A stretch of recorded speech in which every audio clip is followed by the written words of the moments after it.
You're listening to the ESO Network, your station for all things geek.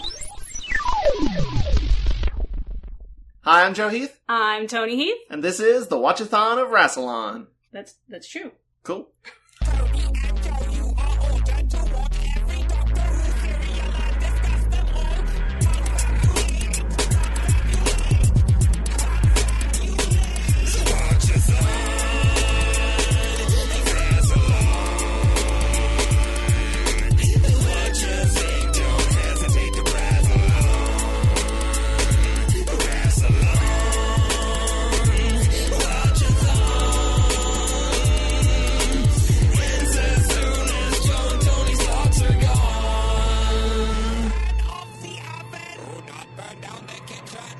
Today we're going to be talking about the 10th episode of the third season of Doctor Who, Blink, which aired June 9th, 2007. True facts! And joining us today we have a returning guest, but this is his first proper episode. The episode before was an interview. It's Richard Starkings! Hey there. Hi, Watch of Rassiloners.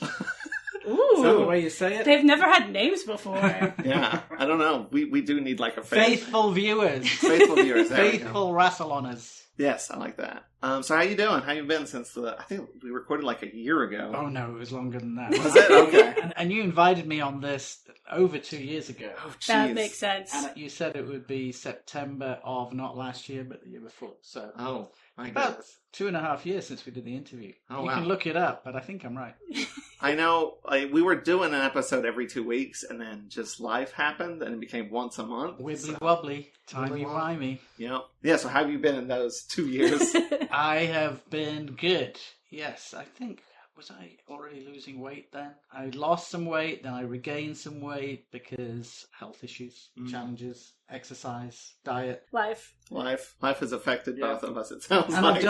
I've done 3 Kickstarters since you Oh, wow. asked me to. All In fact, I think we talked about one of your Kickstarters. Possibly. Not in the interview, but you did a Kickstarter 3 years ago? Was it 4 years Cats. Might have been. I don't remember. Cats committing crimes. I did Road Trippy. I've done... ago? Road Trippy was the one you're talking about. Okay, yeah. Yeah, I've done 3 successful Kickstarters since then, and I was in the garage just now putting comics in nylon bags. Shipping them out. Hey, that's what I do Bag for and work. boarding. Yeah, I ship out comics for work. Now you do it too, huh? As I said recently on Facebook, publishing comics is taking comics out of boxes, putting them in another box, shipping them to somebody who takes them out of the box, and then puts them into another box. That's what publishing is. That sounds right. And maybe if you're lucky, in between taking it out of a box and putting it in another box, they read it. I am We hope thinking so. about how many unread comics are in our short boxes. Yeah. Unread comics, unread books, it's always a good thing. You're never short of reading material. That is true. We recently put up book stands next to our beds, and I was like, I'm going to put all the books that I haven't read on there You yet. mean a book Filled it stand up. next to your nightstand? Well, Well, it we is- replaced yeah, our we replaced the nightstands nightstand. with shelving units Right. so that we could keep more books on our nightstands.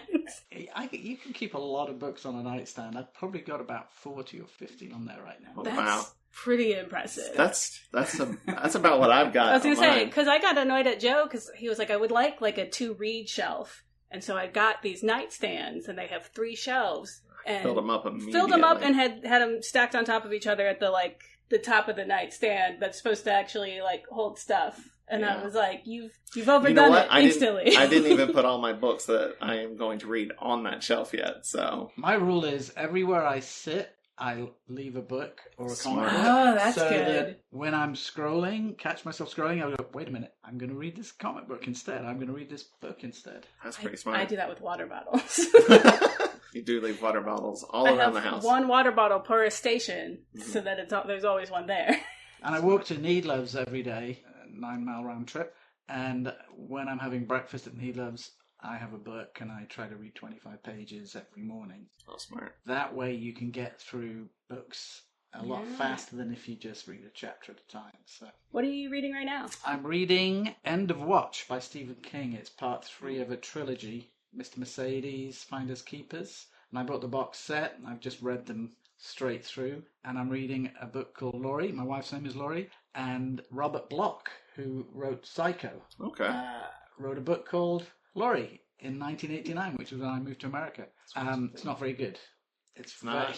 I'm over halfway through. Nothing has happened. Okay, her parents died in a fire, but nothing has happened. Are you going to finish it, or are you going to get Yeah, I find it very hard not to finish a book because you never know. That's true. It might turn around in the last 30, 40 pages and it pays off. But interestingly, just to tie into Blink, they're both haunted house stories. So. That's true. And Blink is, of course, a haunted house story. Would you like to give your summary? Yeah, I will do a quick summary and then we'll discuss it. So I always give an alternate title for the episode. So my alternate title for Blink would be Don't Blink, which is more helpful. That's more helpful advice. It's kind of not as good of a title, though. Don't Blink?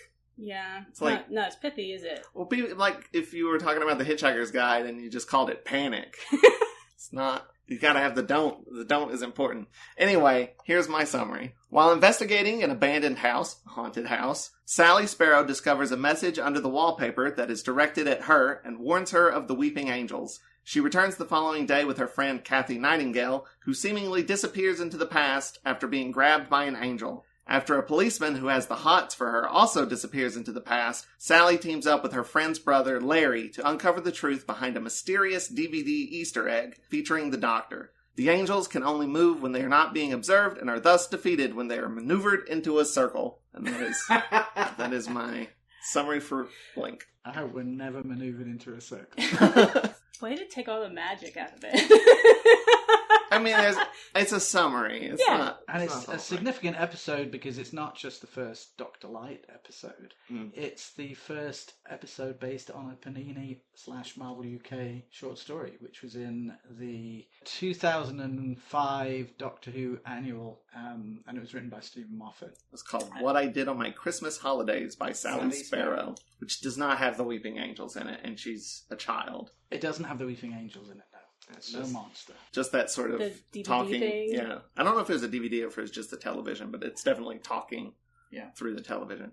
I think this is interesting because it is the second episode in a row that is based on prior material, because previous episode was based on the book Human Nature. Yeah. And also, in a way, Human Nature is also kind of Dr. Light because David Tennant is technically playing a different character for the majority of the episodes. And the only time you really see the Doctor mostly is on a TV screen giving instructions and stuff. So we've been seeing him for a minute. Yeah, we haven't seen Tim for a while. And he shows up at the end, briefly, in both Human Nature and in this. But isn't that what Russell T Davies and Stephen Moffat do best, is make a supporting cast so strong? Mm-hmm. Yeah. You know, and I know that it's credited to Paul Cornell, but I think Russell T Davies had a lot to do with the final script for Human Nature. And he made that story, it was a lot about Martha.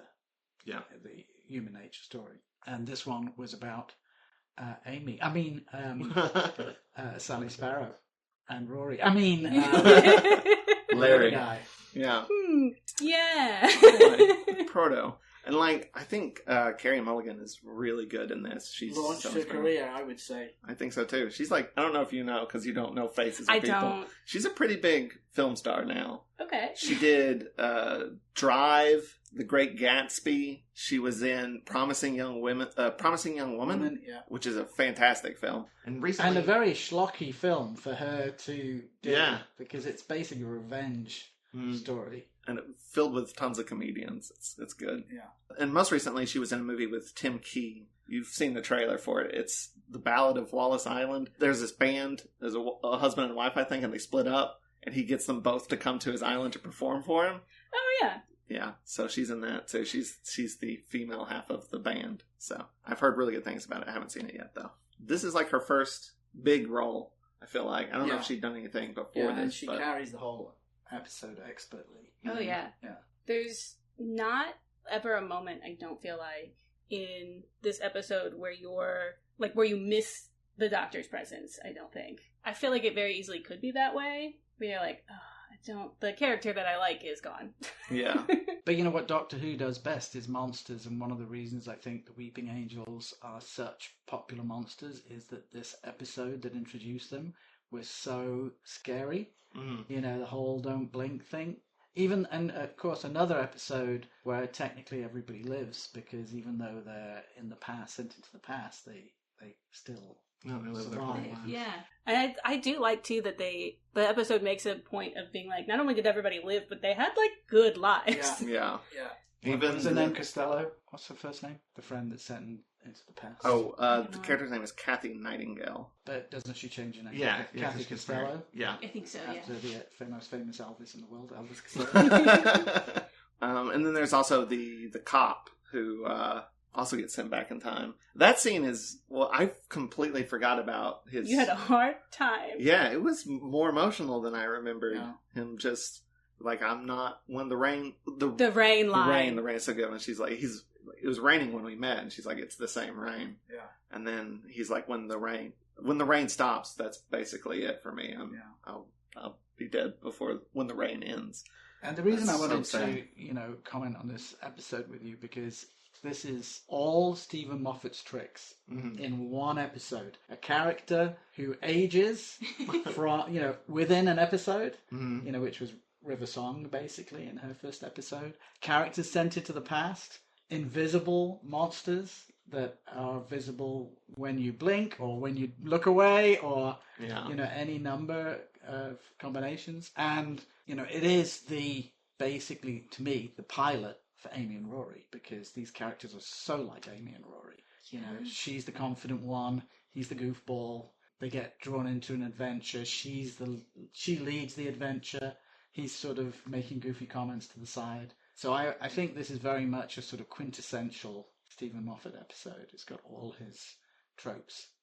He has often said himself he has 1.5 ideas. They're good ideas, though. I've never really thought about Blink but you're so right. Like, it's like Training Wheels versions of those characters. Absolutely. And in this one, she chooses not to travel with him. And there is a moment in Amy's first episode where, 2 years, I've waited, well, not 12 years, I think she waited. And, there's a moment where she's mad at him and doesn't want to go with him. It doesn't trust him. And Sally Sparrow doesn't trust him, doesn't go. Which was also like, you're with someone already. You've got Martha right there, because Martha's whole thing is living in the shadow of Rose. Yeah. And even in this episode, she's in the shadow of another girl because Tennant's doctor is like, oh, you're interesting. And Matt Smith's doctor is like that too. He's always interested in people to come with him. Mm-hmm. Madman in a to box. a fault at some points, yeah. I think it's interesting you said this is like the pilot for Stephen Moffat's era. It's also like a really good episode if you're like trying to get somebody into Doctor Who, because it's not, you don't have to know anything about I don't Doctor agree Who. with that at Ooh, all. No? okay. Everybody says that. No, it's you're taking the easy way out. You're saying this is just a scary episode. It doesn't have the Doctor in it, so I'm not going to be embarrassed if you don't like it. Well, I mean, that's what you're saying. No, I think it's like, well, you don't have to. It introduces you to the Doctor, though, in a very interesting, mysterious Rose way. introduces you to the Doctor. And it's the most emotional introduction. And I have to admit that when I first watched Rose, I downloaded it because when it was broadcast, it was leaked in Canada and you could download it from websites like a week before it aired. I downloaded it and watched it in my studio by myself because I didn't want my kids to be disappointed. And then, when Rose runs towards the TARDIS at the end, I teared up and I was like, oh, my kids are going to love this, which of course they did, and they were at the exact right age. My daughter loved the entire Tennant, Matt Smith era before she became a teenager and lost interest. But it was perfectly pitched to a family, and I think if you're going to show someone an episode, that's the one to start with, because it's the beginning of New Who. Yeah. And it takes you through, the great Stephen Moffat two-parter, The Empty Child and The Doctor Dances. That's a great episode. I think the perfect starting point is the Unearthly Child, but... That's because you're OCD. Yes. Actually, no, you're CDO because you like the letters in the right order. I'm actually always very fond of saying the best jumping in point is right now. Right now? Rather than giving somebody a homework assignment. I mean, because I'm definitely one of the people who's like, go back and watch it. You're going to miss out if you don't go back and watch 9. You're going to miss out if you don't go back and watch Unearthly Child. But if that's holding you up, just catch it while it's on. Yeah, and Chudikawa's Doctor is so emotional, so active and engaging, and the companions have been terrific too. I will say Blink is one of the first New Who episodes I did watch. My somebody choice? said Somebody made me. I was visiting a friend. somebody made you. Because you And he's wouldn't like- watch I was watching the first Doctor. And he's Yeah. like, you need to watch New Who. And he showed me Girl in the Fireplace, Blink, Yeah. and Gridlock. I think watched those 3 episodes Girl first. in the Fireplace is a superior episode to Blink, but again, it's a character ages through the episode. Yep. But I think, again, I would rather talk about this one because it is such a formative episode for Moffat's era. I was at San Diego Comic-Con when they had a Doctor Who panel before the first Matt Smith episode, and then I was at WonderCon where I saw the first episode at WonderCon because they sort of launched it there on the Saturday. There was WonderCon happened to be the Saturday of broadcast of that episode, so they screened it Oh, nice. at WonderCon in Anaheim. Nope, San Francisco, I think that was. When he was on that panel, he said, in his Scottish brogue, people are worried that if I take over Doctor Who, when I take over Doctor Who, it'll become much, much darker. And I've got one thing to say to those people. Tough. And I think, if you look at Empty Child, Dr. Dances, and Blink, it would fit with Matt Smith in it. They're very darker episodes. Dr. Dances is during the Blitz, and they had not really touched World War II much. Except maybe in the War Games. Was that in the War Games or was that World War One? I think it was a mix of... Yeah, it was a mix, but Yeah. they hadn't really, gone to World War II, and then of course they went straight in with Let's Kill Hitler. Yeah. Which is about as bang on the nose as you can be with World War II. And lots of people have said if the Doctor can travel through time, why doesn't he go back and kill Hitler? And when it's in the title, you're in for a run. But I think Blink is the darkest of them all because it's so scary. But I think Moffat works best when he's up against the bright, cheerful Russell T Davies episodes. Mm-hmm. Even though Russell T Davies can do dark, like with Midnight and The Well, he can do really dark and scary. Even Dot and Bubble. I was about to say Dot and Bubble, yeah. But when he's doing all the fluffy, colourful, end of the world stuff, the bright, colourful episodes, and then suddenly you have Stephen Moffat, sort of turning the lights down. Getting hit with that stark contrast. And everything in the Matt Smith era was sort of bluish, the silence, grey, blue, grey, black. But if you look at Russell T Davies' era, especially his first era, but also his second, it's like watching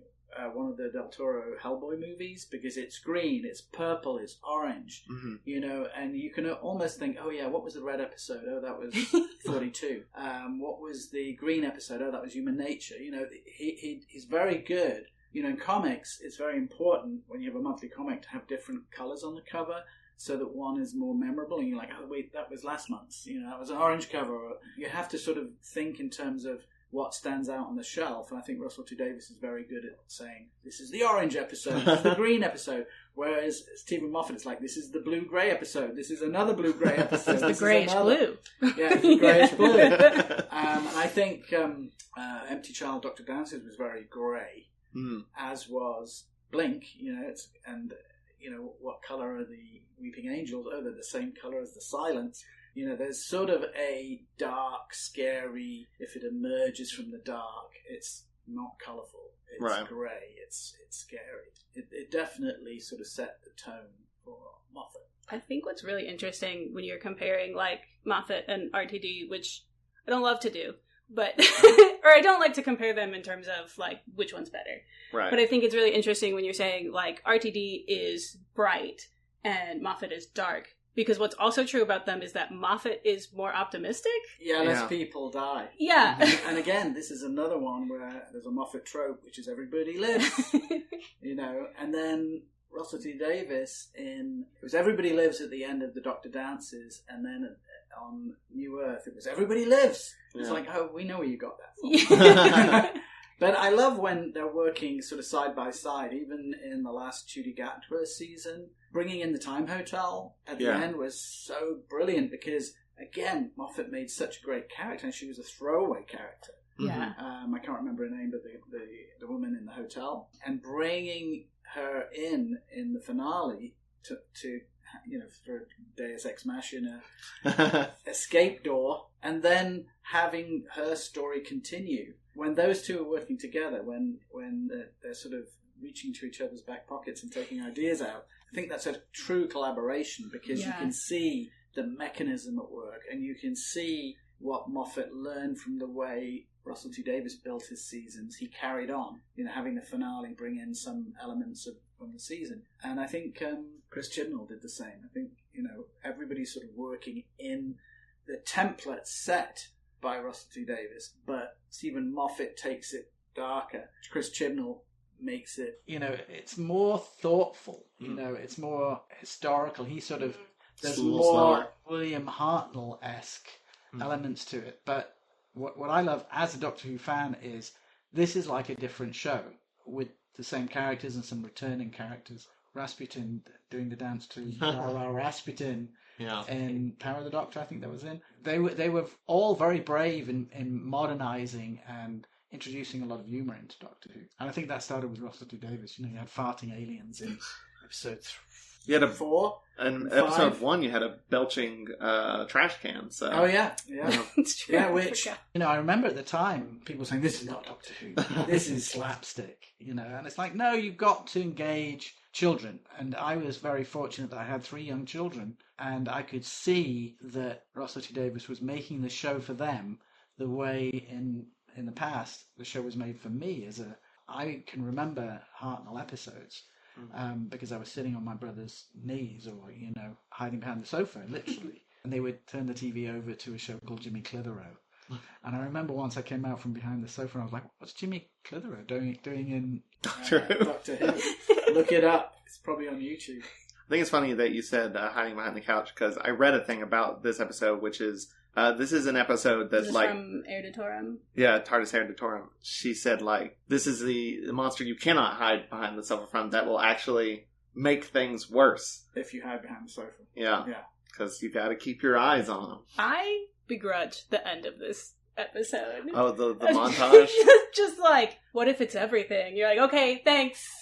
The ending was almost a little darker than that, even, because I read somewhere that the original idea was she goes back into the DVD shop and there's an angel there, and then Larry comes in behind her and she's not there, and then she's in some sort of painting or something on the wall. She also got sent back 3 Who's Sally times. Sparrow? Yeah. Oh, really? Can't do it. Everybody lives. Well, she would still have lived. That's true. Just in the past. Yeah. And I wonder if, in terms of the rhythm of that season, that it didn't work. What was before Blink? It was Human Nature. And what was after Blink? Utopia. I mean, there's dark endings. Yeah. Human Nature. Break Jessica Hines' heart. Yes. Don't you? And are you familiar with Spaced? Yes. Yeah, Love so... Space. I had seen Spaced before Human Nature. Same. And I was like, wow, she is a really good actress because she's bitter.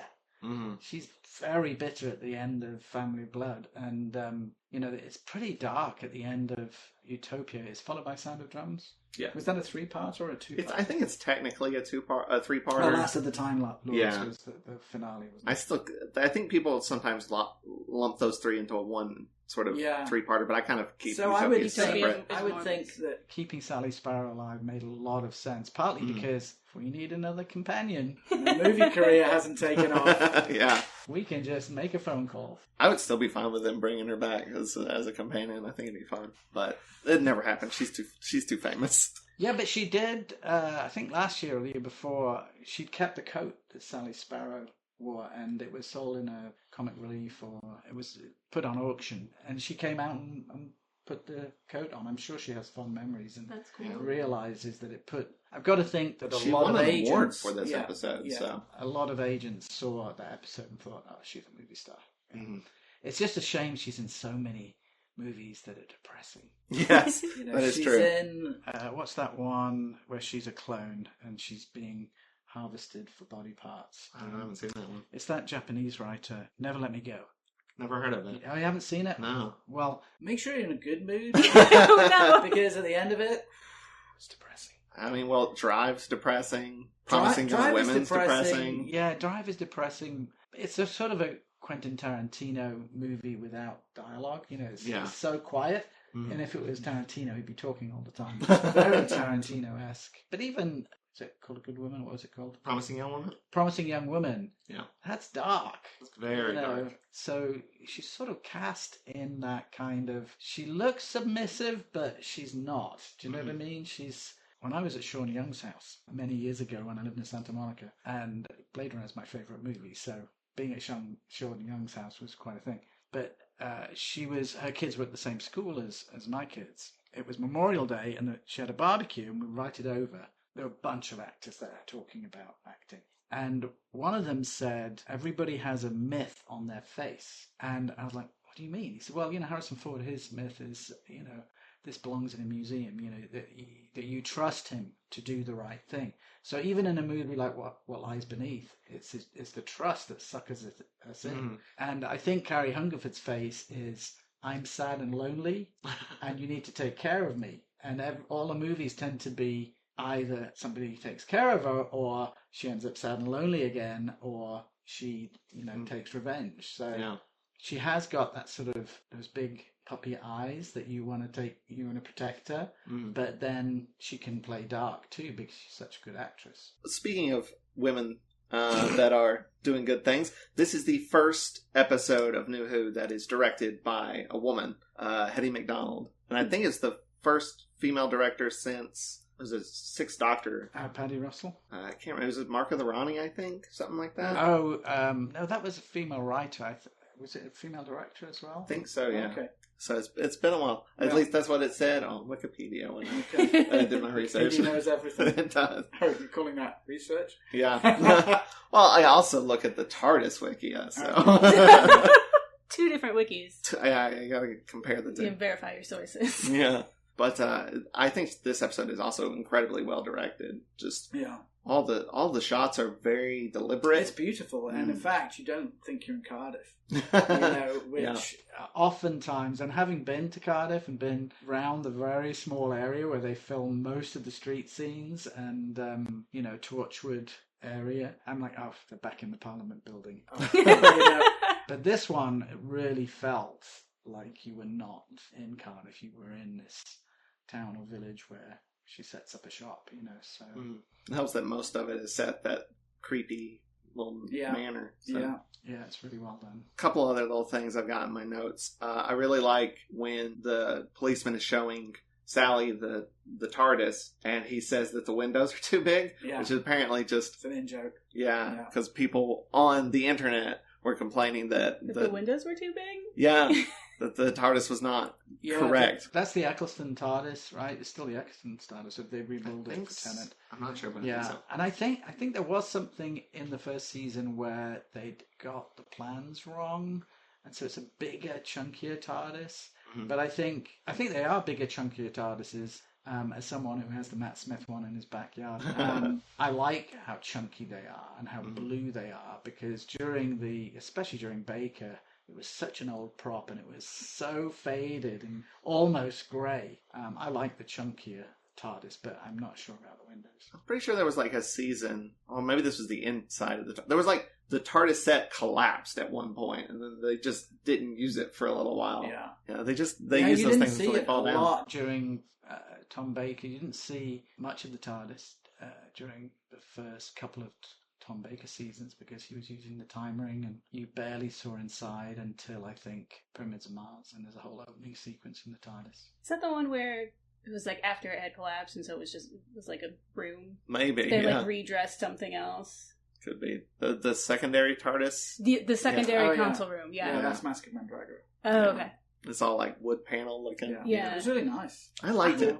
I like it when the TARDIS looks kind of homey. Yeah, and that's sort of established that the TARDIS didn't need to look the same inside. That he could, set a different desktop pattern. I still think the show could explore the inside of the TARDIS more than it does. Even in Shudigatwa's era, it's so big, but we know there's rooms off of it. I want to see that wardrobe. It's too never big. see. It's too big. It's too big. It doesn't need to be that big. I like that when it came back, it was sort of had a post-Time War gloominess about it. But I liked Jodie Whittaker's TARDIS, and I think it's a shame that we didn't see David Tennant in that TARDIS.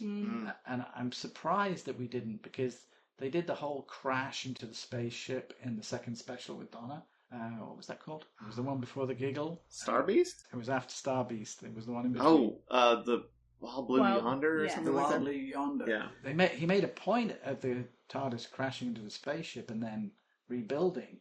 It's like, well, that would be the perfect time for it to update. And there wasn't as much of a crossover with Jodie, and I just read that he brought Jodie into that last episode specifically so she and Ncuti Gatwa could have a scene. Aw. That's probably one of the best parts of that episode. yeah. So. And I loved when Matt Smith's doctor called Clara in the first Capaldi episode just to say, bear with him, you need your help. Yeah. You know, there's been some nice little crossovers like that. A little continuity. Yeah. No, things like this guy is also the Doctor. Yeah. So, yeah. And I do think the best Blink sequel was the Village of Angels, the one that Chris Chibnall did in the Flux episode. I thought that he almost did the Angels better than Stephen Moffat. Well, I I think don't remember.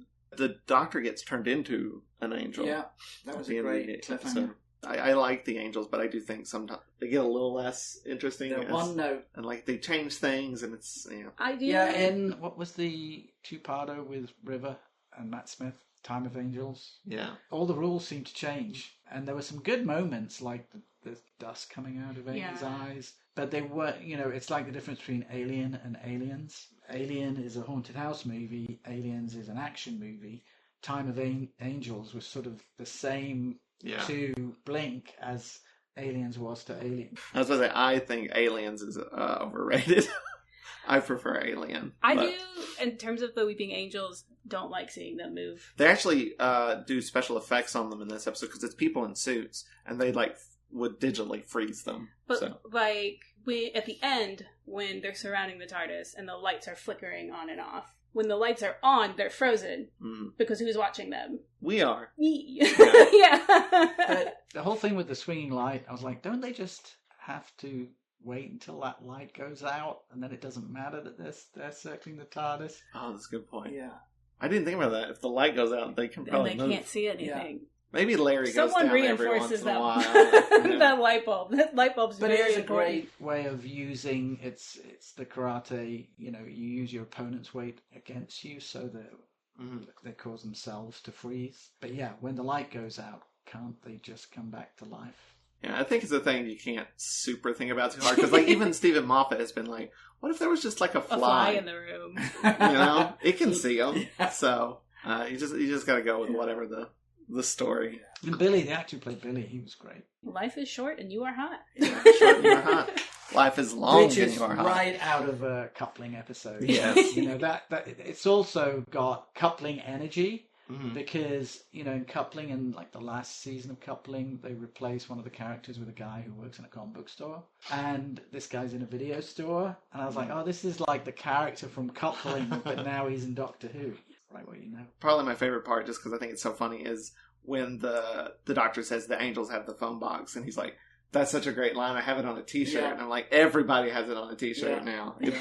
That was like self-fulfilling prophecy. Yeah. And it's one of those T-shirts that you can wear, and it's like, this isn't an in-joke. This isn't a Doctor Who T-shirt. Yes. But of course, the whole timey-wimey thing, that's been on a T-shirt for a long time, too. And it's in an issue of Ask for Mercy, and I got permission from Stephen Moffat to use it. Really? Oh, nice. Yeah, we have an issue of Ask for Mercy where they're taking the long way around because the characters in Ask for Mercy are time-traveling monsters, and they travel through portals, but they have to stay put to fix the timeline. And so this character Becky ages through the 2000s, and we have a scene where she's watching Blink. Oh, nice. And Comixology, being an arm of Amazon, insisted that I get permission.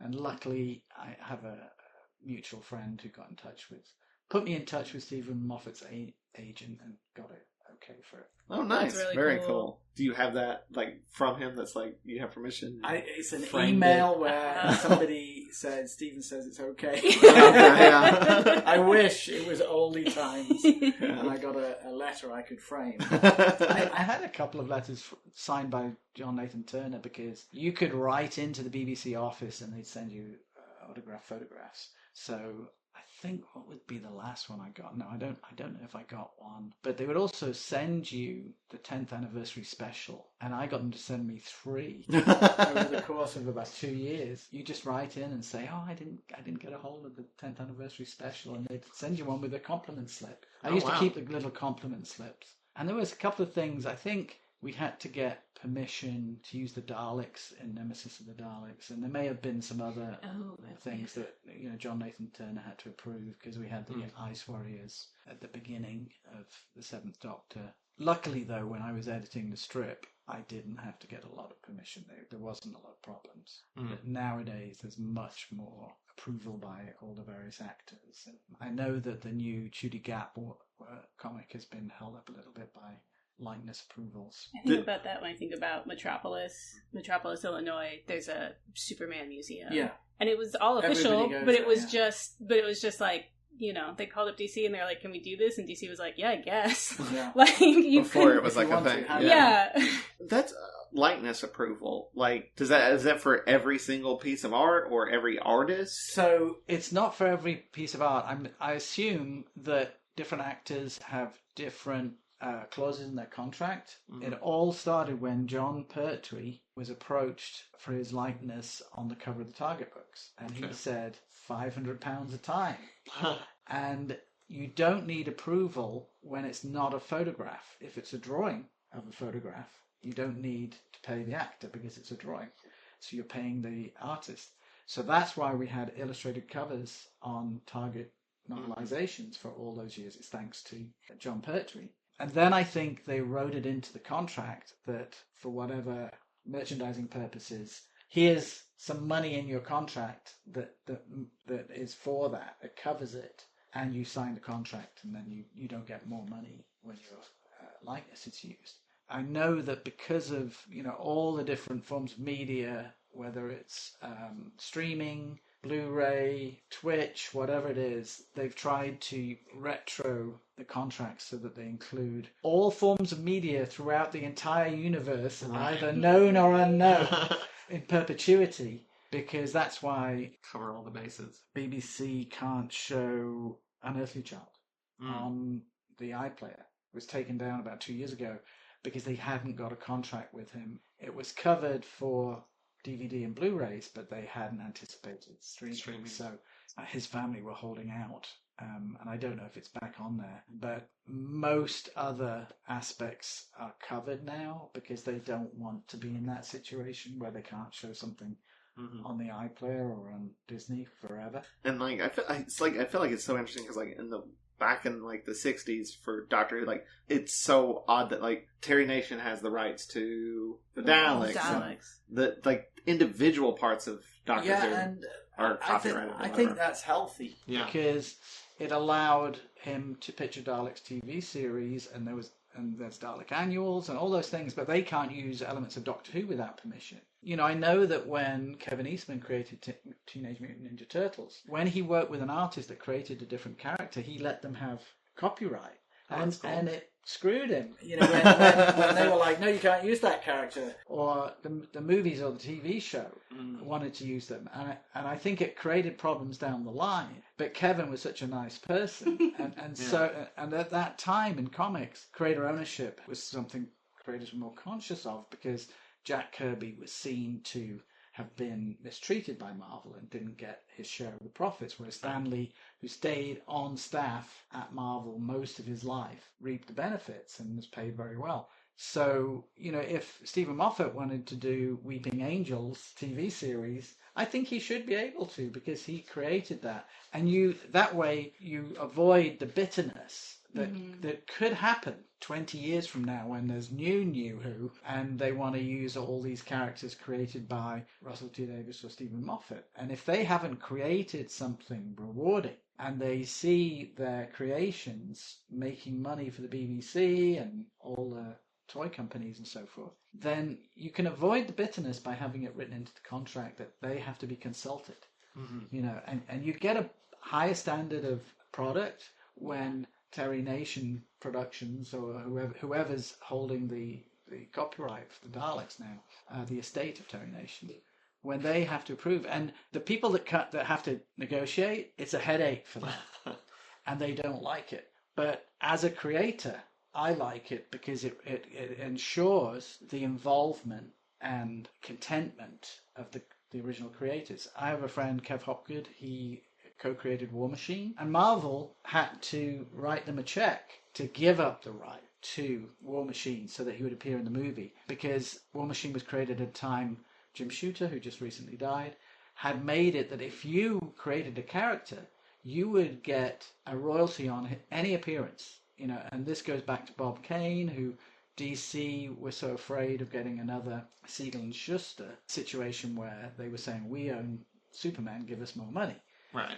And what happened was that, the artist who created Superman was working as a janitor because he lost his eyesight. And I think in the 70s, DC finally did the right thing and gave him a pension. But the creator of Superman should not be working as a janitor because he loses his eyesight. Right. If DC Comics is making money in perpetuity, so should he. Mm-hmm. So I think it is essential that, yes, you're contributing to an existing body of work, but the way to keep you engaged and the way to keep you caring is that you always get a share of the profits. It might not mean that you have control, like the BBC can always use the Weeping Angels, but when they use them, Stephen Moffat should get a check.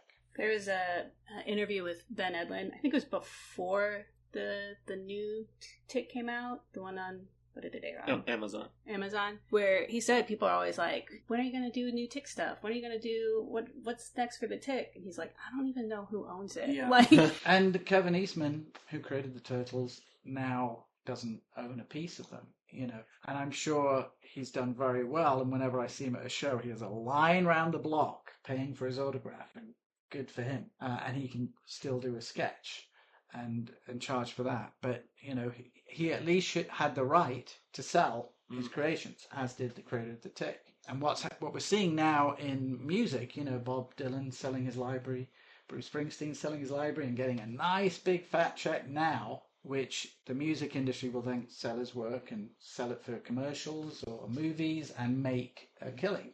But those artists are choosing to sell at a high ticket price their catalogue. So every creative person should have that right, that when they're at the peak of their powers and their catalogue stretches back through their entire life, they can say, well, if you want to make money off of this, why don't you write me a nice check? And then they can feel like, I was valued, I contributed, I created my body of work. When I'm dead, who's going to handle it? Is it going to be one of my children? Is it going to be a music company? Some corporation? Yeah. So you make that choice, and the children might say, hell no, I don't want that. Sell it and then leave me half the money in your will, Yeah. So, but creative people should have that decision to make, if it's their body of work. And if you're using the Weeping Angels in a Doctor Who story, my feeling is that Stephen Moffat should get a check. And that'd be approval? He may not have approval, and I'm sure Chris Chibnall called him up and said, can I use the Weeping Angels? And he said, go have yourself a ball. Yeah. But am I getting a check? You're using somebody else's idea. Yeah. Rather than come up with one yourself. And I think it's interesting that the two Ncuti Gatwa seasons, there's only really been a twist at the end. There's only been a Sutek at the end, an Omega at the end, a Rani at the end. He's done a lot of new characters. There wasn't even any Daleks, I don't think, personally. There weren't any Daleks. Which makes me wonder if... My understanding was that when they negotiated with the Daleks in 2005, the agreement was that Daleks would appear in every season. And I wonder if it was renegotiated. The Daleks didn't have to appear. So I wonder if that's also maybe part of the reason why it's like technically a new series. It's like there's a new contract. Yeah. But I think we covered everything. Let's take a quick break, and then we'll be back for final thoughts. Sound good? Sounds good. Look up. Look down. Look out. Here come the monkeys. Mickey. David. Mike. Peter. We're talking about them in Monkeying Around. That's right. Monkeying Around has everything, including Interviews. Episode reviews. Album discussions. and other incredible surprises. Monkeying Around, a podcast about the monkeys. And we're back. Tony, do you know what time it is? I do. What time is it? Oh, it is 7:20. No, it's not. It's 2. You need to wear your glasses. Yeah, I don't have my glasses on. It's 2... 7:20. It looked like a 7, man. I don't know. It's 2:20. You thought it was 7:20 in the evening or the morning? I really just said the words out loud without comprehending You the just opened your consequences. Yeah. That's... What Do you want me to say the thing? Yeah, say the It's thing. time for final thoughts. Okay.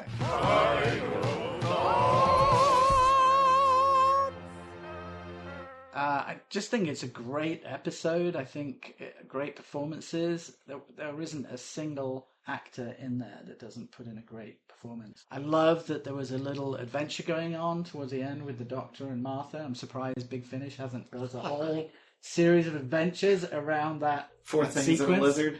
Yeah, and the bow and arrow. Where did that come from? Yeah, and I recommend you watch Never Let Me Go Okay, I'll check when you're in a that out, good mood. And I think it's testament to the strength of the writing that Sally Sparrow is such a good character that you kind of want her to come back.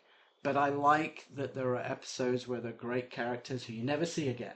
We don't have to see everyone again. There doesn't have to be a whole Big Finish library about River Song meeting all the Doctors all the time, because it sort of diminishes the specialness of their appearances. So, when River Song reappeared in The Husbands of River Song, that was such a great final episode that you didn't expect. You didn't expect another River Song after whatever her previous appearance had been. Probably in the last Matt Smith episode, right? She made a brief appearance as a ghost or something. But, I think it's a masterclass in scary Doctor Who episodes with a good monster, which is, if there isn't a monster in Doctor Who, you feel there's something lacking. And I do think that Midnight and The Well were like, wow, Stephen Moffat had monsters that disappeared when you looked at them or when you didn't look at them or whatever it was. And I'm sure Russell T Davies was like, how can I have a monster that you never even see?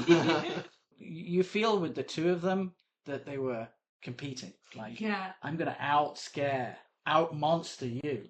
Yeah. And again, I think that New Who works best when it's a collaboration between the two of them, when they're sort of hitting the ball back and forth, because then you have such a broader canvas. And you do need writers like that to lead, and I think Chris Chibnall is an underrated writer. There were some really great episodes that he wrote, including Dinosaurs on a Spaceship. People forget that's Chris Chibnall. And we just did 42, which you like. I really liked 42. Yeah, that's a Seems great fun. episode. Yeah. That's a sweaty episode. Which was the sweaty episode? The red one. The red one. But that all tracks. The red one would be sweaty. Yeah. Yeah. So what are your final thoughts on Blink? I think we made a joke when we recorded ourselves watching these, and I was like, yeah, this is a universally panned episode. Because I think it deserves the spot that it kind of has in Doctor Who lore. I can't find the word I'm looking for, but... History. Yeah. It's like yesterday's Enterprise in Star Trek The Next Generation. Do you know that one? Mm-hmm. Oh my gosh. Yeah, That's one of the best Next Gen episodes. The only Star Trek we've seen is... The Cage. The Cage. What? We've only seen the... Joe! You haven't seen The Devil in the Dark? Oh, you want to watch all of them, or none of them. We wanted, if we have a Patreon goal that if we hit a certain amount of money, we will do the Watch-A-Thon of Khan. Yeah, and watch all of Star Trek. Yeah. So we did a little pilot for it, and we watched the You've got unaired some pilot. great classic Star Trek episodes to look out for. Man-Trap, which was the first one I saw. Was it the first broadcast? I think it may have been. There's some great episodes. If we ever do that series, you got to be on it. Yeah, but, be quick. I know. I'll say, I want to do yesterday's Enterprise, and I'll probably be in my 80s by the time I get around to it. I'll give you something to look forward to. Well, how long is it going to take you to finish Doctor Who? Oh, that's How a good many- question. Only on Tennant. I know.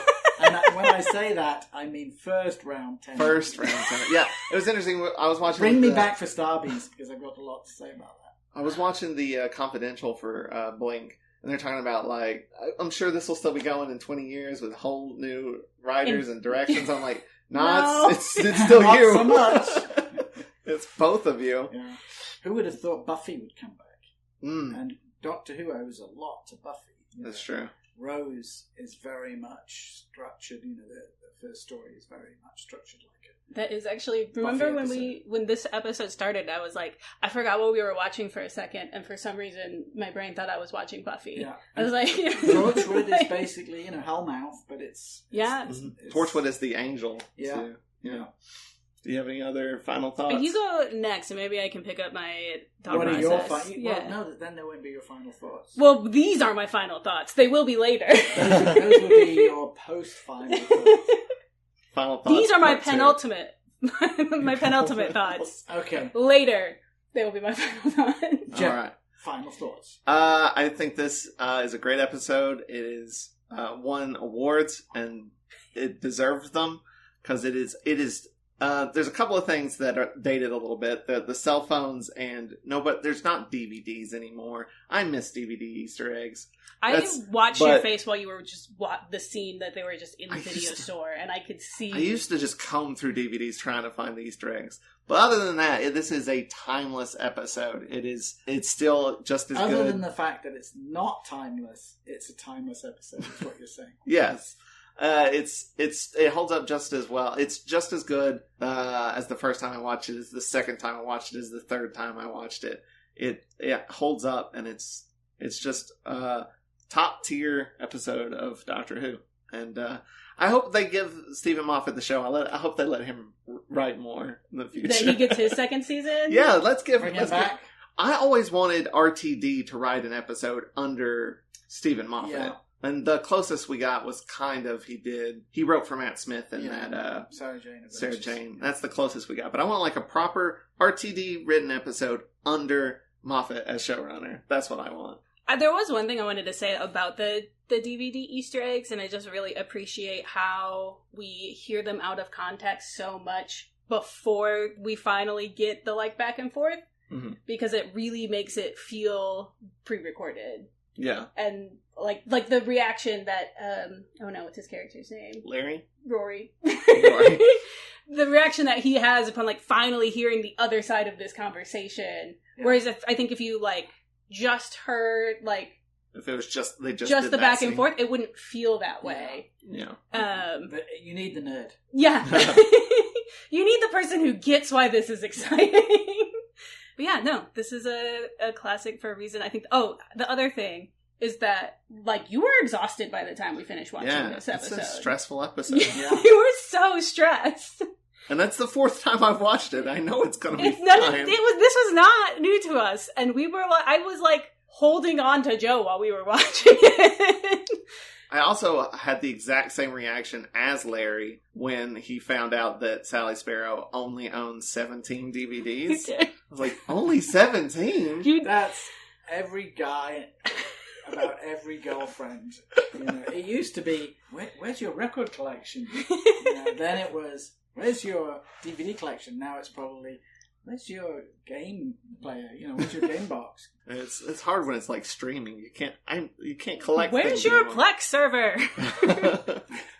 You do collect things. I do collect things. We have one whole room in our house that is all books and movies. DVDs. Only one? That's why we had to get the shelves for the bedroom.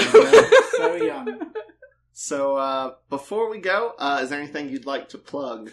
Parliament of Rooks, which is a comic book series we did for Comixology and Ablaze Publishing. We'll actually be at San Diego. I don't know when this is going out, but San Diego is in 3 weeks. Okay, so you missed it. But we were selling sets of Parliament of Rooks at San Diego. But it's available through your comic book store, and hopefully the trade paperback collection will be out soon. And watch out for more Ask for Mercy from myself and Abigail Jill Harding, who's the creator of Parliament of Rooks and co-creator of Ask for Mercy, which I mentioned in this episode. And if you track down Ask for Mercy Omnibus Volume 2, that has the wibbly wobbly timey wimey quote in it with David Tennant on TV in 2009. Was it 2009 this episode? 2005, 6, 7? 2007. So, and if you enjoy time traveling adventures, Ask for Mercy is exactly that. With monsters. Fantastic. All you can ask for. My stand-up special's coming out anytime now. I'm just waiting on some music. Any day now? Any day now. Do you want me to message Vince? Yeah. All right. That's not plugging it. That's messaging someone to make it. You can't plug it if it's not done yet. We did an episode, I can't remember which one it was, but our recording was a little short, and Tony's like, you need to do 20 minutes of stand-up to pad it out. And I was like, I'm not going to do that unless our Patreon patrons tell me to. And then they did. That's because you secretly wanted to. I did. You wouldn't put a stipulation if you didn't want to do it. Yeah, they gave me a little push to... So I recorded a little 5-minute stand-up special that's coming out soon. It's called Joe Heath Type 5. So keep an eye out for it. It may already be out by the time this episode goes up. This will be the second one you have in the can.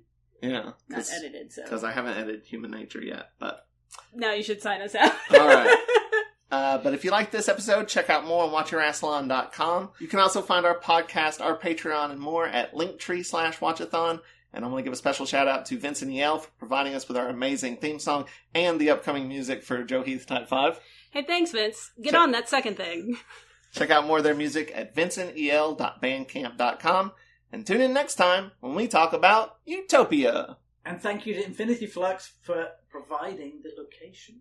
Yes. Recording. Go to infinityflux.net and buy all of those comic books that Richard was talking about. Please buy them from Infinity Flux. They ship them. I'm probably the person that will be shipping them if you buy them. So do that. And until next time, keep calm and Rassilon. Goodbye, and I love you in a platonic, parasocial way. Rassilon. We did it. We did another one. We did it. The angels have the phone box. The angels have the phone box. That's my favourite. I've got that on a t-shirt. This has been a broadcast of the ESO Network. Be part of the crew and help support our shows by donating to our ESO Patreon or by shopping at the TeePublic store, which can all be found at www.esonetwork.com. The ESO Network, your station for all things geek.